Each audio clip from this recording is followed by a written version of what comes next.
Hello and welcome to Chatz, the television podcast, season 13. I'm Alan, and that's... it appears that a beatnik has entered the podcasting studio today. Welcome. Is it Magellan? Hey! What's up, man? What's up? Hey. What's up, Daddy-O? All right, we're going to have to put you in front of the entire world and film you doing a fun dance. I love your skin suit, though. It looks it's fetching. Thank you. Is the word. It looks amazing. It's the beatnik slang. 26 beatnik slang phrases you should start using. Yeah, what you got, boss? What you got? What can I say? I'm a shape in a drape. Means a well-dressed person. We're here. Thank you. I got a case of the bright disease. It means I know too much. You know too much, yeah. That's pretty I'm good. also pretty claws sharp. Or I keep my claws sharp, which means I'm well informed on a number of subjects. You should keep those handy for the rest of the episode. Just drop them in randomly. It'll sound natural, like you're a normal beatnik. Yeah, we can just noodle it out. It might get a little off the cob. Which means corny, by the way. Oh, that's good. That's good. If you can't tell, we're feeling a little goofy today because we just finished watching David Lynch and Mark Frost's On the Air. And, we went a week without him. But at the end of the day, how can we talk about a Mark Frost television show without friend of the podcast, Ryan? Hello. I woke up from a fever dream, apparently. I have put in the disc for On the Air, and I don't know what happened. We live inside a dream. Inside a DVD. If Twin Peaks is living inside the dream, the dreamer for On the Air, it has a 102 temperature and is in bed. That On the Air definitely feels like a show you watch when you're really sick and you see it on cable and you're like, what was that? I just watched 6 episodes of what? Did I dream that? Did I dream that? Right. Yeah, did I dream that? What's wild, and we're going to talk about it here, is that it's complete. Michelle and I watched these together, and when we finished it, we were like, does On the Air have an ending? Because, if you don't know Chatz already, we talk about television shows called Classic and Otherwise. But right now, this season, we're talking about shows that were canceled before they got even a whole season out. Before they got 13 episodes out, specifically. And so most of them, I'm going into assuming they get just sliced at the head. Like, no ending, no resolution, donezo. On the Air is a little bit different. Ryan, I want to start by asking you, because we haven't talked to you since Twin Peaks, their other show. What did you thought of On the Air, having binged it, which apparently you don't recommend to people? I didn't mean to. It's just that I was really busy this weekend, so it just happened. Did you like it? I really liked the first episode a lot. Yeah. The first episode feels like almost an homage to 50s cinema in terms of the theatrics of it. Yeah. It reminded me of stuff from that era. And I felt like that was kind of Lynch's homage to that stuff. And then as it went on, the sort of the charm sort of wore off in a lot of spots. But I think it ends pretty well. So I thought it was okay. I'm glad I watched it. I felt like I could have watched the first episode and got it. But it was fun to see the whole thing through and finally have closure on this forgotten chapter of David Lynch and Mark Frost collaboration. So I'm glad you found something to enjoy about it, because it's a weird one. And I can totally see somebody just bouncing right off of this and being like, "Oh, this is dumb and unnecessary." But it's got some charms to it. I think it has jokes throughout that continue to make me laugh. But honestly, my big takeaway this week was the second half of On the Air is when they figured out how to make the show and this is gonna keep coming up right this season. So they just figured out how to make it by episode 5, and then there's 2 more episodes and then it's done. And you're like, oh, All right. Well, you guys figured it out. Oh well. See ya never. Because like they figured out, I think the ensemble, like everyone gets a chance to be interesting and funny a little bit. They don't lean too hard into the same repetitive bits, although they still do the blinky thing, but they do it a little differently. And overall, it felt like they understood what made their show interesting. John, did you enjoy the back half of On the Air season only? I think Ryan's being a bit of a square because this show is an absolute gas. Let's see. Oh, hipster. Yep. Cooking. Still doing the beatnik thing. The show's really cooking. Yeah. Listen, it's not a great show. I feel like I finally started to dig it by the end there, even though I was a bit wigged out in the middle. I'm gonna stop now. I've found all the ones that I can use. And you're already better than On the Air. This is, you're not like Blinky had Bozeman Simplex in episode 7.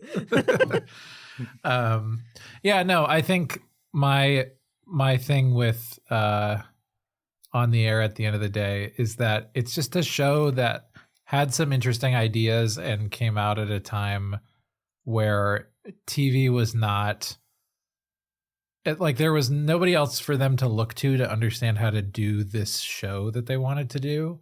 And whereas with Twin Peaks, that was sort of the case, but they could figure it out and make a show that was iconoclastic and unique and still endures.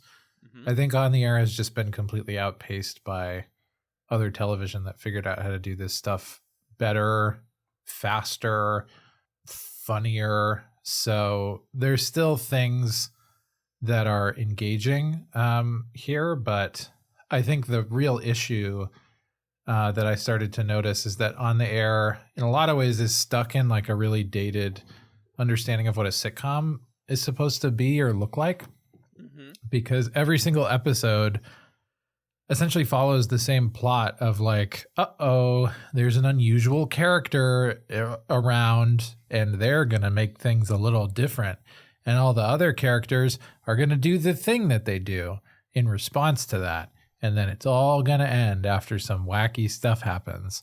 And I think we've just learned, as I shouldn't say we, but people who write television have learned ways to explore sitcoms that hit the beats and the games of characters without feeling like you're doing the same episode over and over and over again. So I think that the back half, they end up putting twists on it that are interesting, and I had a pretty good time watching a couple of the episodes. But there wasn't anything particularly brand new to me here, other than just the sort of unique point of view that it had on 50s entertainment, which is not something that I've really seen takes on or thought about in any sort of deep way. Yeah. And it's one thing, Twin Peaks is so singular and weird that it's yeah, of course people want a revival of that. For this, it's I could just go watch 30 Rock if I wanted to. Right. Bingo. Right. So it's there's not going to be demand for bring back On the Air, because there's not really, shows have done this better by this point. Yeah, it's exactly a point that we made in the first episode.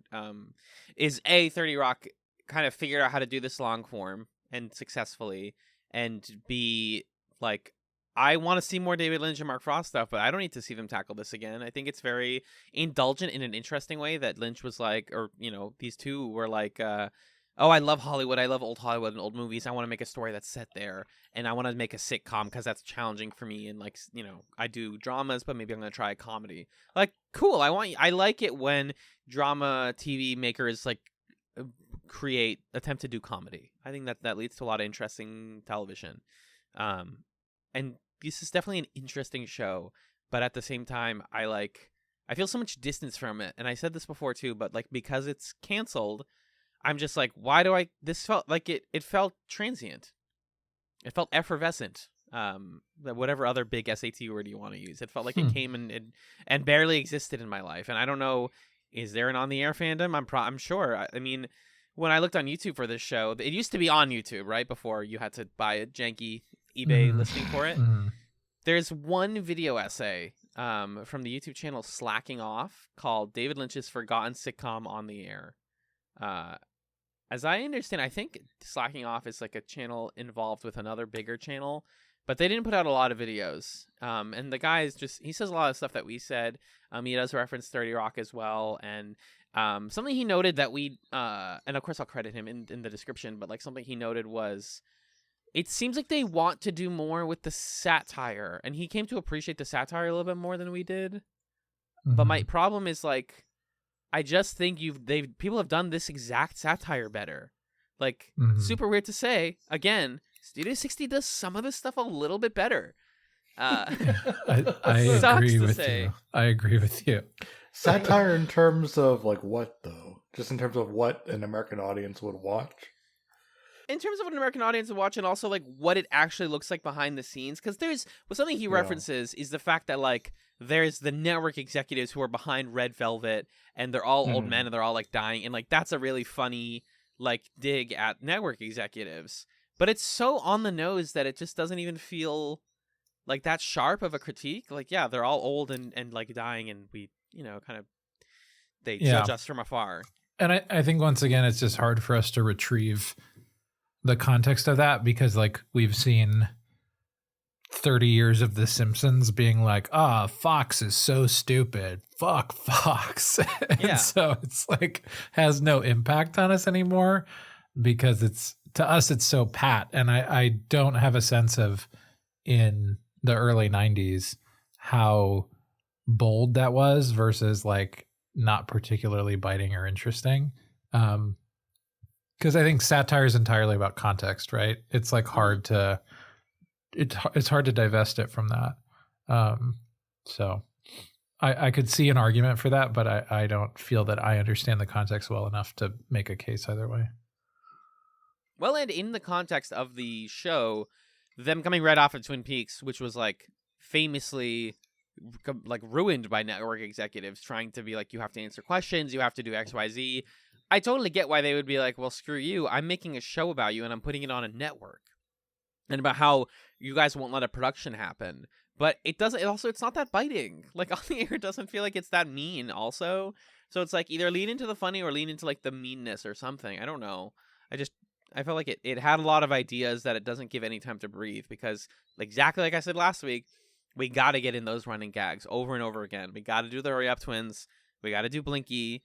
We got to do, a new character joins the show and messes everything up. All these things have to happen before we can say anything of meaningfulness. I think just to return to something you said, Alan, about like this show being canceled and so not feeling super connected to it. I will say that I think I have felt a connection or attachment to sitcoms that were also canceled because they do something that's really interesting that I haven't seen really anywhere else. So I think a big example for me is like Andy Richter Controls the Universe, which is the other show from Victor Fresco, the creator of Better Off Ted. And that's a show where even though it's canceled, I would recommend people go seek it out, because it does a twist or a take on how to present a sitcom and explores like different premises within that world that I think are unique and cool. Whereas On the Air, I think makes gestures at that sort of thing. I think the ways that it experiments visually and does some like filmic stuff is really interesting. But it just doesn't rise to the level of a show like that, or other like really short run sitcoms like The Comeback, the Lisa Kudrow show, or stuff like that, where it's like, this is a really short sitcom, but it's doing something unique. So you should definitely watch it. Is On the Air doing something unique? I mean, I think that's that's like the interesting question to me, is that it's a show that's like, look at me, I'm doing something so unique right now. And yeah, on the face of it, on the surface, there are like components of this that are unique or special to the show, but the like bones of it are not particularly special or interesting to me. I want to lean a little bit more into the comedy of it, though, because I think, to answer my own question, I think that that's where I found the most enjoyment out of On the Air, was like, there are just by throwing so many gags at the wall, you eventually have some hits, and that's like the thing that works about 30 Rock is they just had a higher throw ratio, which meant a higher hit ratio, right? And all the cartoon logic stuff in On the Air is also where I think it carves out its own little niche, and it's like, oh, this is creative, and like in a you basically wrote this like you would write a Looney Tunes cartoon in some spots, and that leads to comedy in live action. So episode 5, just to get into it a little bit here, is, Betty's nervous over the appearance on the show of her famous sister, Sylvia Hudson, who's an early television person. Also on the show is a popular children's show puppet host named Mr. Peanuts. And after Sylvia humiliates Mr. Peanuts on the air, Betty and the cast cheer him on by singing the Mr. Peanuts song.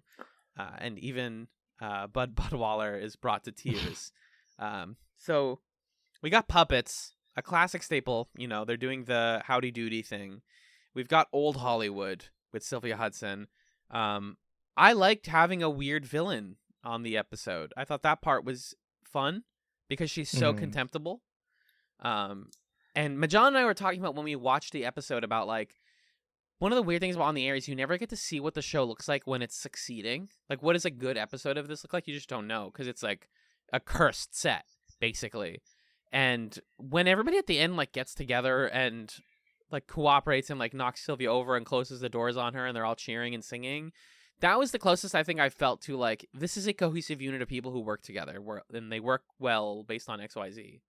And I almost wish the show did more stuff like that, where they figure things out by cooperating. But maybe that's just me. I don't know. What did y'all think of the Sylvia plot?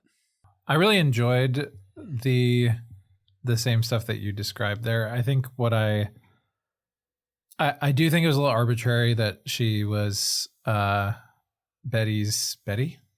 Yeah. Mm-hmm. Betty. She was Betty's sister, because it's like, you don't need that.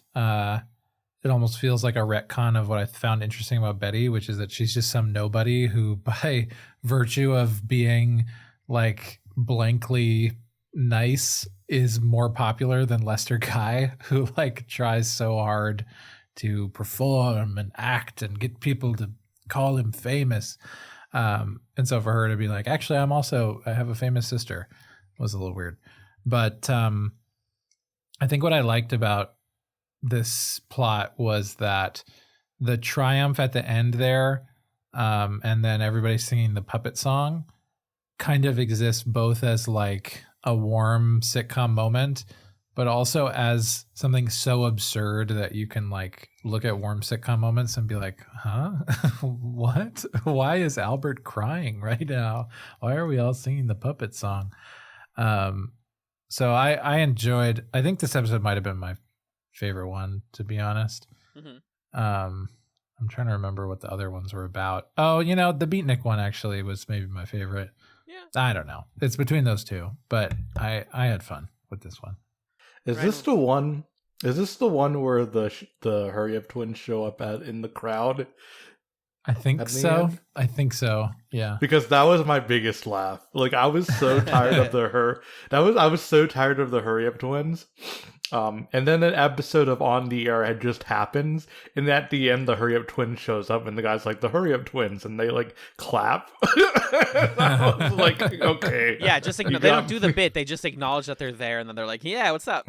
Yep, and then the episode's over. Yeah. Great. That might have been 6, but that was in this batch for sure, and I also was like, I think I'm sick of the Hurry Up twins, although I just love the delivery of it. Hurry up.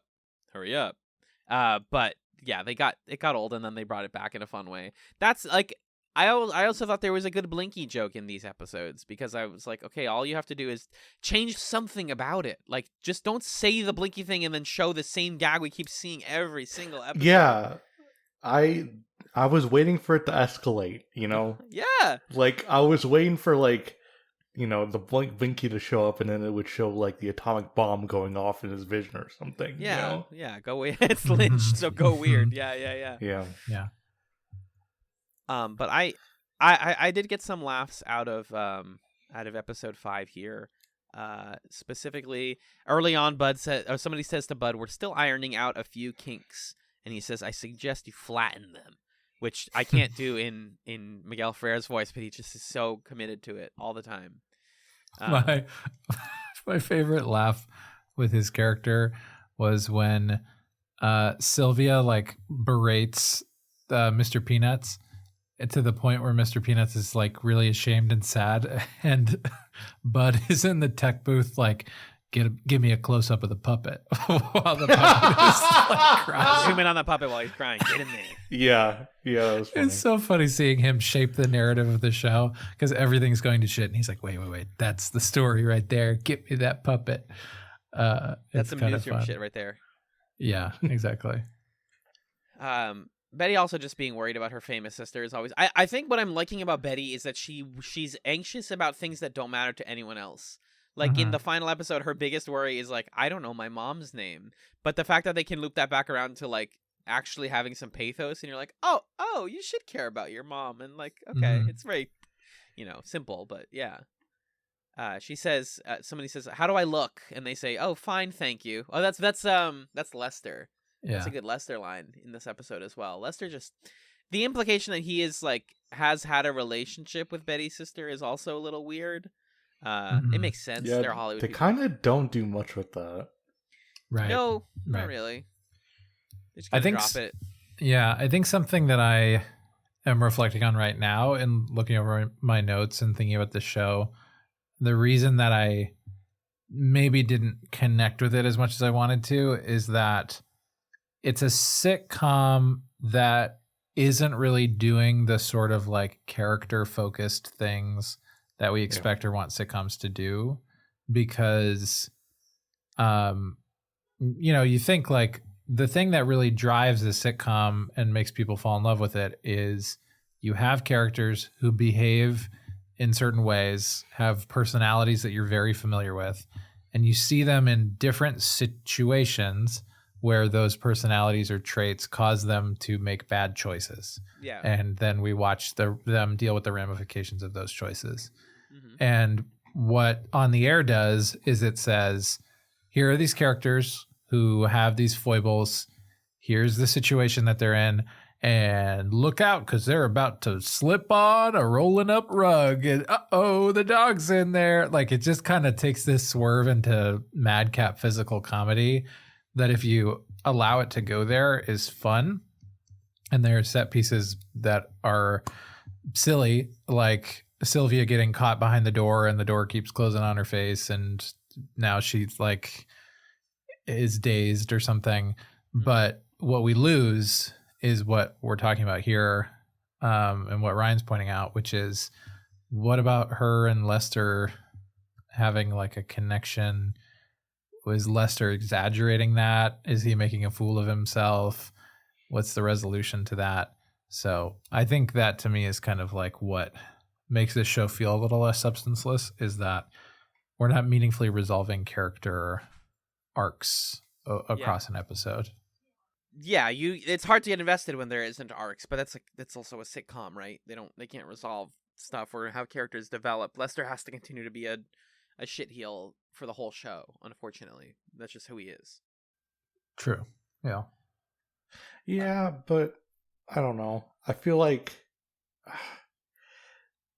it feels like I'm watching Tom and Jerry. Like, I know what's going to happen on the screen before it happens, and I'm just like, yep, these are what these characters are, and this is what I'm watching.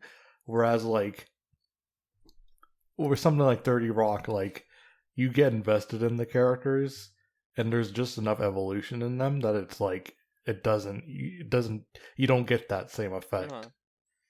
And even something like, go ahead, Alan. Sorry. Well, that's a modern TV thing, is like, Yeah. you take the expectation and you change it.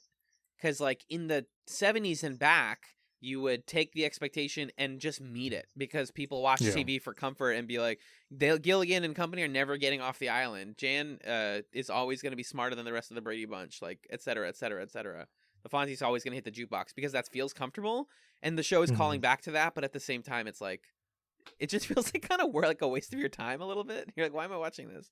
Yeah, I think the thing to contextualize this show a little bit, because it's about the 50s, I think of it just subconsciously as a lot older than it actually is. On the Air is airing like contemporaneously with season 2 or 3 of Seinfeld. Like, yeah. They're Super weird.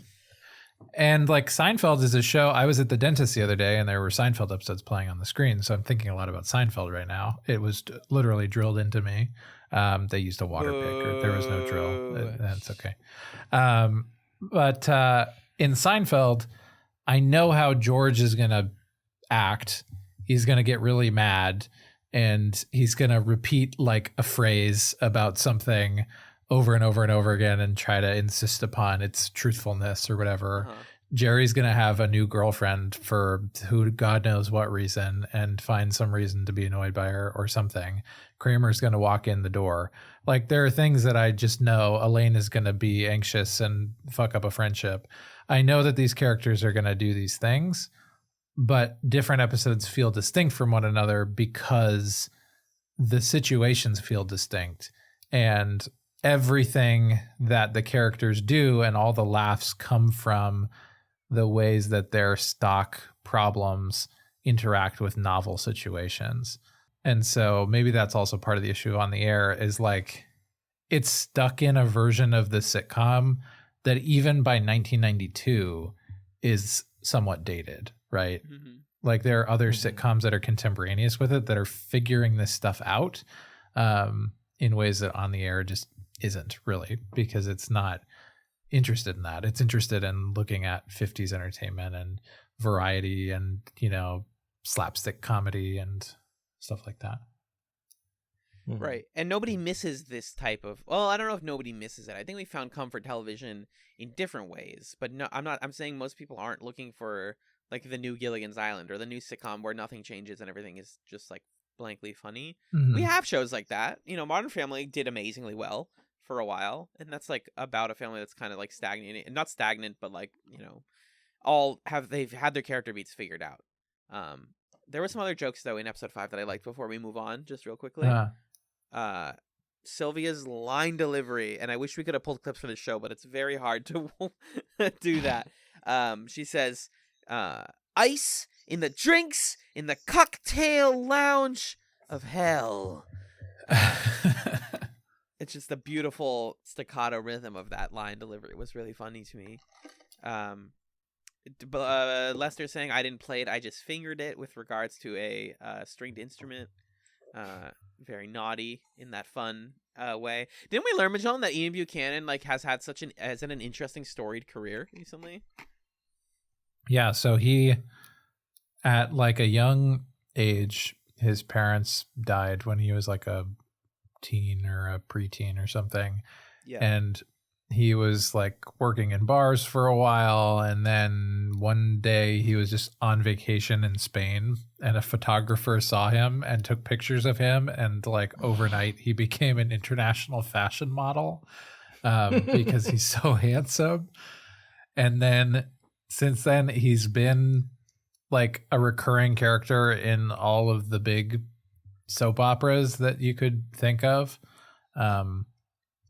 Yeah, he just is a much more... He was the model for Giorgio Armani. He, for a while, was the like personal fitting model for Giorgio Armani, yeah.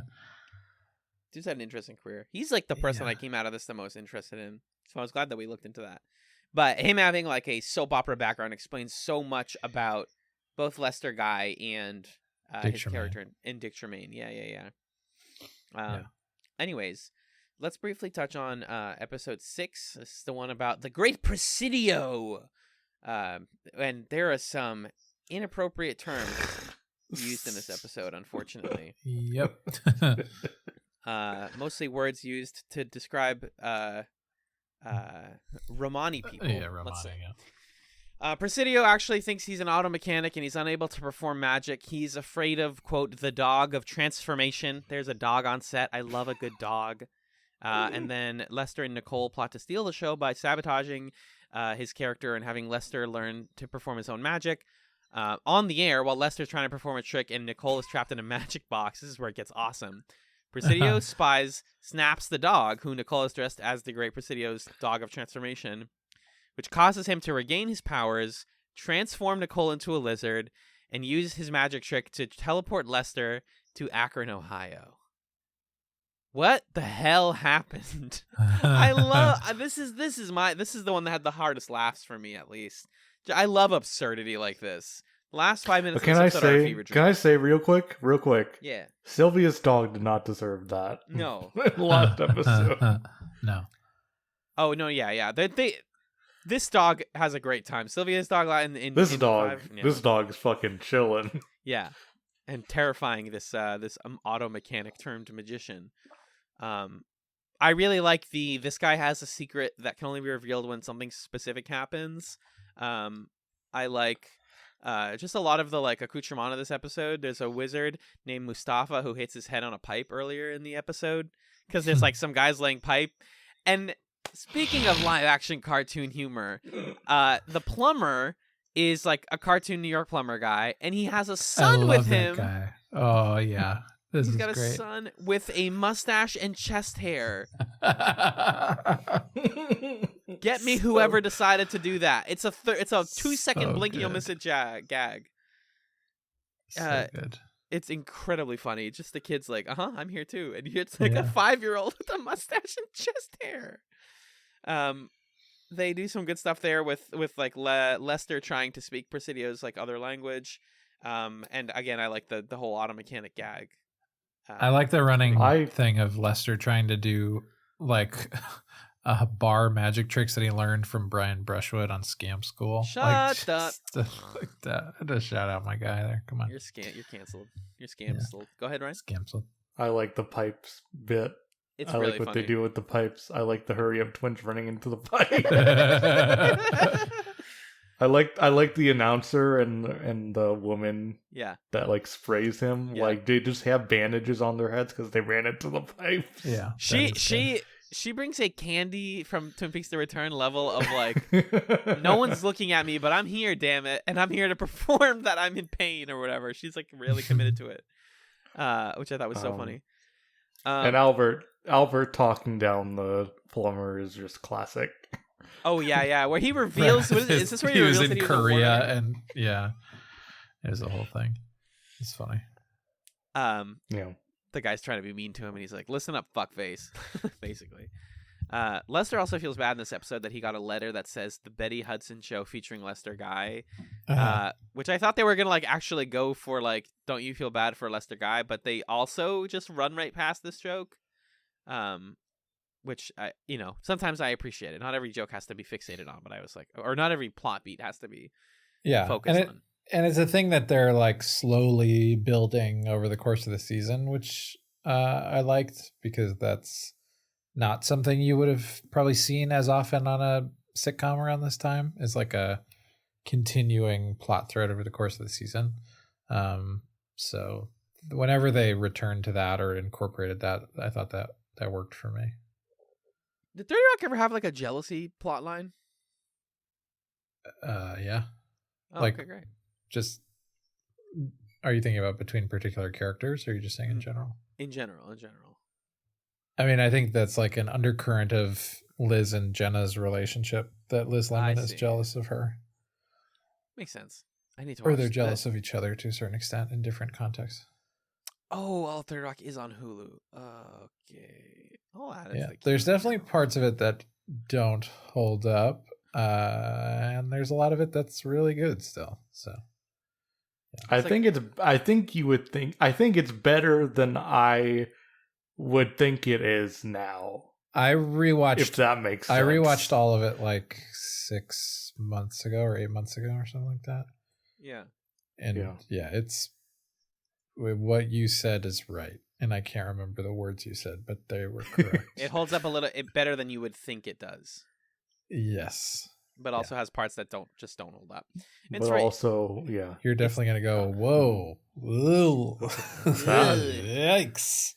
Tina Fey's maybe a little racist. Yeah, Maybe a little bit. Yeah, definitely so. 2006. It's funny that we talk about that, like, does it hold up, but we don't even question if On the Air holds up, because it's like, Because it doesn't. it doesn't. It simply doesn't.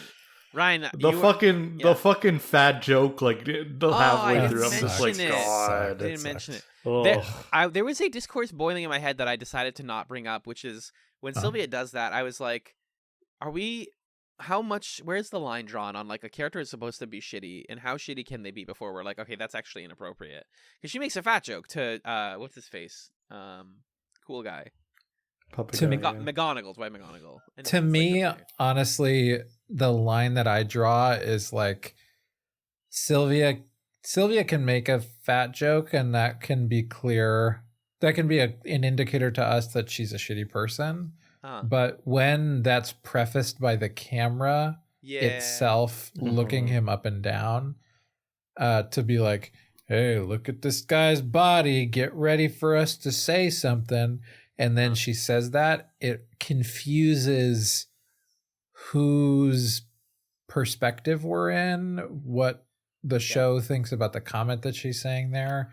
And I don't think that's a productive ambiguity. I think it's harmful. Especially when the show sound design is just like honk honk. Right. The sound effects are off the wall in the show, by the way. It is pretty fun. But yeah, if I wouldn't be too surprised if McGonagall walks away and they started playing a trumpet or a trombone there. Like, it's on that level of, like, I would laugh at it as a fat person, but also, like, come on, guys, I get it. You don't like people like me. It's okay. So that covers that stuff. I also just think the end of episode 6 is, like, one of the most off the wall, like, endings. They literally turn Nicole into a lizard, and, like, the CG or whatever, the overlay looks really bad but really good. And then the way that they depict that Lester is in Akron, Ohio, is there's a mountain of tires behind him. Yeah, because they make tires in Akron, Ohio. It's like, and if you didn't have the internet, which you wouldn't in 1992, then you're just like, this is how you learn that? You're like, oh, I guess, unless you're from Akron, you're like, I guess Akron makes tires. That's kind of fun. Which I just thought was hilarious. Like, that's the visual symbolism for that city in particular. I like that the magician was just very sad the entire episode. Mustafa the magician has had a bad day. Yeah. I appreciate him, though. But he's, depressed magician is a vibe. Do we want to talk about the final episode? Episode 117. Yeah. These episodes don't have titles, by the way. If you didn't already hear us talk about it, this is the Beatnik episode. Lester is amazed by the woman with no name, a beatnik that he's seen perform downtown. He invites her and her crew, the Voids, to appear on the special Salute to Summer episode of The Lester Guy Show and demands that Bud allow her to perform. Meanwhile, Betty is upset she can't remember her mother's first name. Lester and Nicole plot to destroy Betty, this time using a voice disintegrator, which is a bad vocal effect, basically. However, the device ends up disintegrating Lester's voice instead of Betty's, and as the woman with no name performs an avant-garde dance, Betty sings a song that features the name Mary. I think it's not Mary Had a Little Lamb. It's something like that, though. And anyway, she joyously remembers her mother's name. Because Mr. Zablotnik and Valja are interested in the beatnik, we learn that beatnik means bootmaker in their language, and so they present her at the end of the episode with many pairs of boots and shoes. And the show ends with Budwaller admitting that he understands nothing about his audience, and he joins the woman with no name and the entire cast and crew of the Lester Guy Show in a dance routine involving bare feet and shoes. At the end of this part's weird because I didn't notice this, and it says in the summer here, at the end of the show, Betty Hudson's nowhere to be found.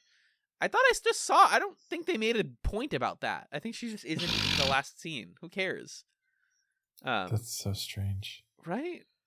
That's the 2-hour video essay right there. Yeah, why isn't Betty?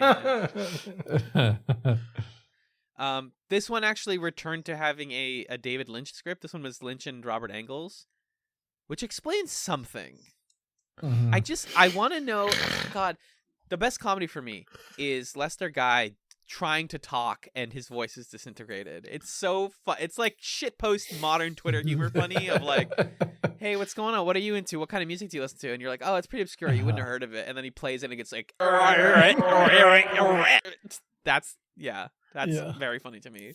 I just, from the mind that gave you Twin Peaks Fire Walk With Me, come. Yeah. This ridiculous beatnik episode. You want to watch somebody dance for 5 minutes? Yeah, I guess. Like, Do you guys know who the beatnik is? No, who's that actress? That actress she has 2 roles in Twin Peaks. No way. One of them was Jones. Okay. Is it Jones? No, okay. not Jones. All right. Is it my brother's sister's girl? No. Okay. What? From Fire Walk With Me, the lady with the red, and she's dancing around. She works at the Great Northern, and she's excited about MT Wentz. Oh. Sure. Okay. Sure. And season 3, part 16, she is the nurse that is in the hospital when Cooper wakes up. Stop it. Whoa, cool. Stop that. That's not real. Yeah. I love That that. makes That's who the beatnik is. I love that. Again, you can keep the multiverse theory going. She went from a beatnik and then she grew up and was like, I'm going to be I know the age doesn't work, but then she became a nurse. Oh God, episode 7. Yeah, go ahead. Yeah, there were a couple things I thought were pretty funny in this episode. I mean, it's stupid, but the beatnik guy talking to Betty and both of them not understanding each other was funny to me. Like when he says, I love the sax you dig, and she says, sometimes in my garden. Like that's like 5th grade humor, but I thought it was good. And then, I didn't get it until right now. Yeah, you dig in the garden. Yeah. And there's just like 10 of those in a row in that conversation. Yeah. And he's just like, damn, you're fucking crazy, girl. She's like, what? Me? I really liked the resolution to Betty's whole mom thing where she's on the air and she says, I think everyone in America should call their mother right now. And then everybody's really crying. Yeah. And then the ending is an ending to the show that is emotionally satisfying and resolves on the air. And we get a resolution to the director who always like uses the wrong vowels. God. That joke has a resolution where he says there's no business like shoe business. And it almost made it all worth it to me. Almost. Really close. It was like a fucking Shaggy Dog story of, hey, this guy's been using the incorrect vowels the whole time, and this is why. And I respect that to a certain extent. So I saw that he links that video, or he puts that clip in the YouTube essay about this show. So I saw that before it came up, and I was like, damn it, you spoiled on the air for me, but there's no business like shoe business is pretty good. I was so taken by the beatnik and the director just hanging out and him going, I like your bites, and then she like bites him. I don't know what's going on. How like freaky they were getting. It's fun. They were like so into each other. I like that a lot. Yeah, it was wild. I think this is probably my favorite of the bunch, just because of how just I don't know what's happening. Yeah, right. Very very off the wall episode of On the Air. Speaking of flirting that we enjoyed, Ruth and Betty actually kind of have a teensy bit of chemistry here that I thought was fun, and I imagined a better world where they could just date or something, but it's the 50s, so they'd have to be in secret. And then I was thinking, okay, blonde and brunette dating in the 50s. Is this just Betty and Veronica? Am I describing that? And of course, this led to me Googling, like, okay, Riverdale's like really popular with the teens. Do Betty and Veronica ever actually kiss in Riverdale? And sorry, spoilers for Riverdale, they totally do that. And I've never felt so disappointed that I was pandered to in my life. I was like, you can't just do the thing that's like in my brain as like, that would be hilarious. Like, yeah. So River Chats coming not soon. I don't know. I thought that show looks interesting. But anyways, also into the implication that the beatnik is a vampire too. Wasn't she like biting someone's neck? Yes. Oh, Yes. really? That's a thing in this? Yes. Yeah, she's a beatnik That's vampire. hilarious. I love Yeah. that so much. I wrote in my notes, that's like the best kind of word salad, beatnik vampire. It's a band name. It's a word salad. And just like It's also it's Albert just calling her an hipster, or I don't know which character it was, but them just being like this fucking hipster bullshit, which is like ridiculous because like Twin Peaks is hipster bullshit. Yeah. Like in the 2000s. Yeah. But also like I have to forgive it because every 90s comedy thing just like has this bit. Like I kept thinking of like Grim Fandango, which has a beatnik poetry bit in it. I'm just like, why does every 90s thing just have this? Right. That's funny that you say that because I wrote the same thing in my notes. I was going to bring it up next, but like I've seen the specific like, you know, thin woman in black bodysuit equals beatnik is like a specific thing in the 90s that actually sets this show more as a 90s show than it is in the 50s. Yeah. Like the sister on Doug is this joke. Doug's older sister is exactly. They do stuff like this in The Simpsons. Yeah. It's all over fuck, the guys. I place. just forgot. You know what Doug's sister's name is? What? It's Judy. Oh, no. Oh, God. I also just got a video on my YouTube recommends that was like David Lynch says, "Say hi to Judy for me" in 1990 on David Letterman. I was like, all right, you guys got to stop. You got to go to church, go to bed. It's really fucked, top to bottom. So yeah, the beatnik thing was really big for a while. It's like how quicksand was a thing in the 90s, and now we don't talk about quicksand anymore. It's like, why was this a specific cultural touch point? But I'm not the anthropologist here to explain that. I do like the gag of just voice disintegration. When Lester's hearing the other people do it, he's like, here's what it sounds like. But John, you noted while we were talking that that's him being shown hyperpop for the first time ever, which made me laugh so hard. I laughed so hard I almost fell out of my chair. I do this thing where if we watch stuff together, or I know you're gonna read my notes, I'll just shit post in my notes. Yeah, because I'm gonna bring it up. It was funny though. It's true.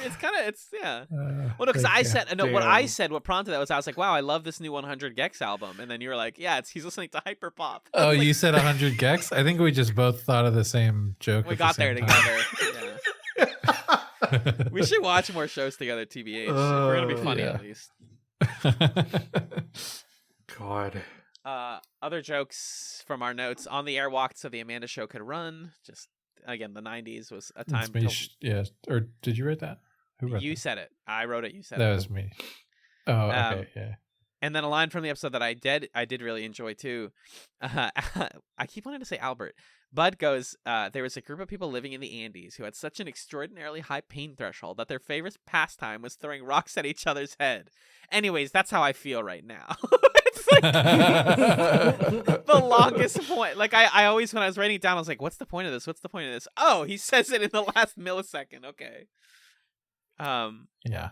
I think this show had all the ingredients to be really great, and it just like Miguel Ferrer and Ian Buchanan on a show together, doing those characters from Twin Peaks, but in like a backstage show sounds awesome. Yeah. I bet I would love that. And it just doesn't quite cohere, but there are these isolated moments where they're both doing their characters so good. All the other characters are really funny. So there's a lot of, I think if people are even vaguely interested in On the Air, I would say watch a couple episodes of it just to see it and understand it. Because there's fun stuff here. It's just not like a forgotten gem that was, not rightfully respected in its time and should have gone for 10 seasons or whatever. It's not that sort of a thing.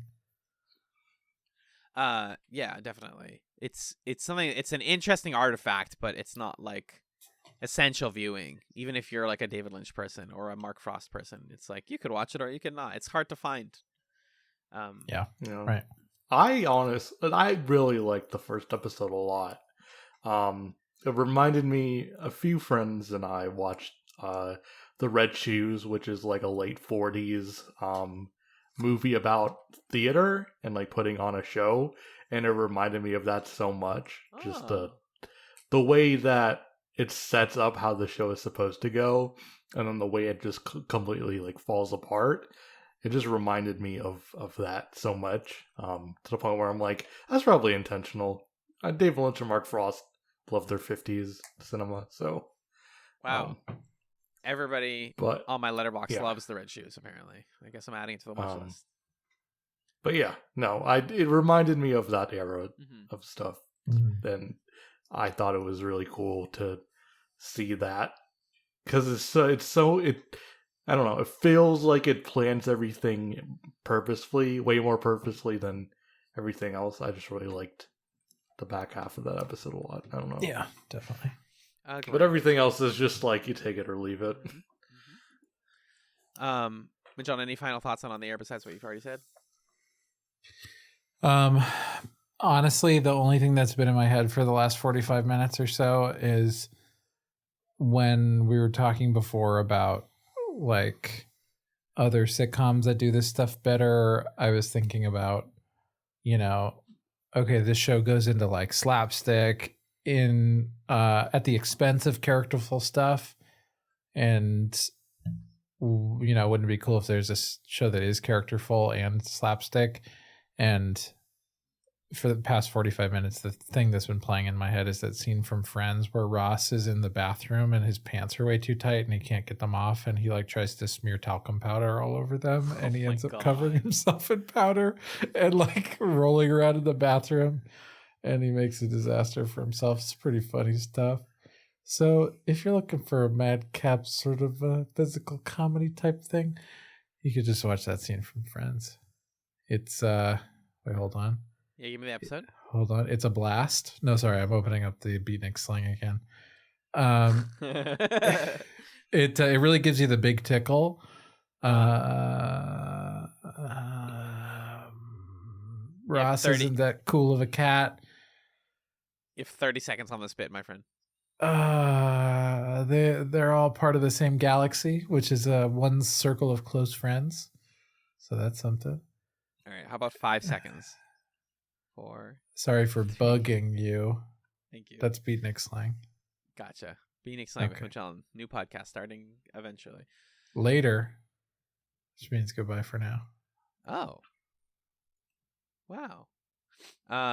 Yeah, so that's on the air, folks. Interesting show. Find it if you can. In the chat, I just pasted a video of like 45 seconds of basketball players refusing to put a basketball in the net, and I feel like that's on the air. I'm gonna watch this real quick. Oh, this is genuinely painful to watch. I thought it was gonna be a montage, but No. this is this team. Everybody gets their hand on the ball, and everybody fails to put it in. And now the other team has the ball. Are they gonna miss it too on this side? You know it, bud. Oh my God, they do, Yeah. guys. The other team is missing it multiple times. Wow. It's on the air. All right. There it is. My comparison point is I just saw a TikTok that was like, gotta keep them guessing. And it was a guy like dribbling a basketball and jumping up for the hoop and then not putting it in and then running away with the ball and then like doing 10 different things where you're like, oh, he's gonna like flip this cup, and he like puts his hand near the cup and then like drinks out of the cup and doesn't do anything with it. Like he just kept on going to things, preparing the bit you think is gonna happen and then not doing it. And again, that's on the air. Yeah. Me. Yeah, definitely. Ryan, first of all, thank you. Thank you. Where can people find you on the internet? You can find me at bluestrose430 on Twitter. And I have a new podcast. Ooh. Oh, yeah. Um, Yeah, you do. It is called The Safe Room. Me and my friend Grace Benfell, who is a games writer, has written great stuff for Paste, Waypoint, etc. We are going to play survival horror games once every month and talk about them on a podcast. Fun. And then the first one we're doing is Silent Hill, classic video game Silent Hill. Classic. If that sounds like it's up your alley, if you liked like Twin Peaks stuff, check that out. It's on abnormalmapping.com. It's being hosted on their podcast network, so check that out. If you liked me on Twin Peaks, that is definitely gonna be that is the most Ryan core thing I can think of doing with my time. So I'm very excited. So the Safe Room Podcast, Ryan and Grace, incredible podcasters talking about incredible horror games that I'm too scared to play myself. That's the other thing. If you just want to hear, if you want the knowledge of horror games without being scared about it, I'm excited to give people that service. I love it. You know, I'm glad to have it. John, I'd like to pivot to talk about what we're watching next on Chatz Season 13. Sure. 13 under 13, if you will. 3 shows under 13 episodes. Well, folks, it's time to go from the 1950s Hollywood to sunny 2007 Los Angeles. Tim Minear, fresh off of the Whedon-verse, Buffy-verse, got a chance to make his own show in the summer of 2007 on the Fox network. He got a legendary actor up front, Nathan Fillion. He got a brilliant premise. What if a bunch of people had to race across the country in cars to get a lot of money? He said, Fox, can I get a show? We'll film the whole thing in Santa Clarita. Wait, why is Emma Stone in this? Thank you. There's Ryan Bud. There's more than a few weird celebrity cameos that I cannot ruin. Not yet. But yes, Emma Stone's in this. That's right, folks. We are watching Drive, the 2007 6-episode series that got, I think, 2 episodes on TV before they kicked the rest of it online. Damn. Oh, God. And they were like, no one's watching. Like Legend of Korra got its 3rd season pushed to be on the internet because like ratings and stuff, and I get that, but they got 2 seasons. Drive got 2 episodes on TV. I'm sorry, I think maybe 3 episodes tops, and then it quote unquote ended episode 6 online, which does not end the series. I'll tell you from now, so you don't get too excited about it. This was also a mid-season replacement. I'm excited to watch it. This is unfortunately yet another one that's really hard to find. It goes on and off of Tubi very frequently. If you are able to find it there. If not, we can help you find other ways to watch it. But we're watching the first 2 episodes of Drive. I just want to clarify. The first 2 episodes first aired on CTV, the like Canadian TV network. Yeah. 3 and 4 aired on Fox, and then 5 and 6 were online. Oh boy. Okie dokie. We had a term back when we watched Buffy Magellan, the Tim Minear special, which means when an episode is good. That's right. I remember that. The Tim Minear special. This is I pre-Chatz. like Tim Minear, I think, right? Maybe. He's written good things. He worked on Lois and Clark, so it has to be good. The New Adventures of Superman. Let's talk about this. Episode 1 is called The Starting Line. An illegal cross-country race is being run. Contestants in the race are not all there by their own choice. Alex Tully is searching for his missing wife. A mother is somehow involved for her baby's safety. Others may simply be after the $32 million prize. And then episode 2, Partners. The race continues in Jupiter, where Tully, Wiles, and the other racers prepare for the next clue. Meanwhile, more things happen, and I'm not going to spoil the episode. Shh. But there's a lot of characters. I'm so excited to watch it, y'all. Please watch Drive with us. Nobody watched the show except me and my one family friend who talked about it a lot. That's literally it. Get hyped for Drive chats next week. Magellan, do you want to give us the zone of plugs, please? Surely. So, first of all, Alan, are there any other podcasts folks can hear you on that you want to share with them? There are, Magellan. Thank you for asking. My main other gig right now, podcast-wise, I have 2. I can actually announce 2 gigs now. We have The Hunter's Quorum, which is also on Scanline Media. Oh, actually, no, Ryan's is on Abnormal Mapping. On ScanlineMedia.com, you can find The Hunter's Quorum, which is a podcast where my friend Six and I, Six, who's been on Chats before, talk about Monster Hunter Monsters. We are, hopefully by the time this episode comes out, putting out an episode about the new Pokemon from Pokemon Legends Arceus. We just recorded a fun episode with M from Abnormal Mapping on that. Nice. So it's kind of a monster ranking podcast. I'd say that's the general pitch for it. And it's really funny, and we've put out really good content in the past couple of years. And I also want to briefly shout out my other new gig, my side hustle. I recently became the director of content for the American Marketing Association in Boston, and I'm now in charge of their their currently continuing podcast, Talking Marketing, which can be found wherever you listen to podcasts. It's basically me and other hosts, other VPs of that team interviewing marketers about why they do the things they do, how they do them, what inspires them, and etc. And it's a really interesting little interview show. It's they're a little bite-sized, and we put them out once every 2 months. So if you have any passing interest in marketing, check out Talking Marketing wherever you listen to pods. Yeah, I had listened to the first episode you were on, and I was a big fan. So I highly encourage people to listen to that. Yeah, I want it to be accessible even if you don't care about marketing, honestly. But sometimes it's hard. There's a lot of jargon, What about you? Well, you can hear me on a video game podcast called Super Smash Echoes every month. My friend Justin and I talk about video games that are connected to characters in the Super Smash Brothers franchise or echo characters or games related to that franchise. We are in the midst of playing Earthbound in a multi-installment series, so you can join us on that adventure, and we've played a few other games as well that you can check out on the feed there. Super Smash Echoes. It's a fun time video game situation type thing. In terms of this show, if you'd like to get in touch with us here at Chatz, a television podcast, you have a few options. You can email us, chatspod@gmail.com, or you can follow us on Twitter at chatspod. You can DM us there as well. We welcome and encourage all sorts of communication, questions, comments, concerns, feedback, requests to be on the show. We have an open door policy. If you say, hey, can I be on? We'll say yeah, because we like to have people on. So if you really want to talk about Drive and you've been waiting for forever for somebody to talk about it with you, we want to be that person for you. So please email us or DM us there. You can also join a community of fellow listeners in a couple places over at reddit.com/r/chatspod, where we talk about current and past episodes of the podcast, as well as on our Discord, which is available to everyone who has at some point in their life pledged $1 or more to us on Patreon. So it's a low barrier to entry on the Discord, and we've got channels where we talk about every show we've ever covered and other stuff too, and it's a great time.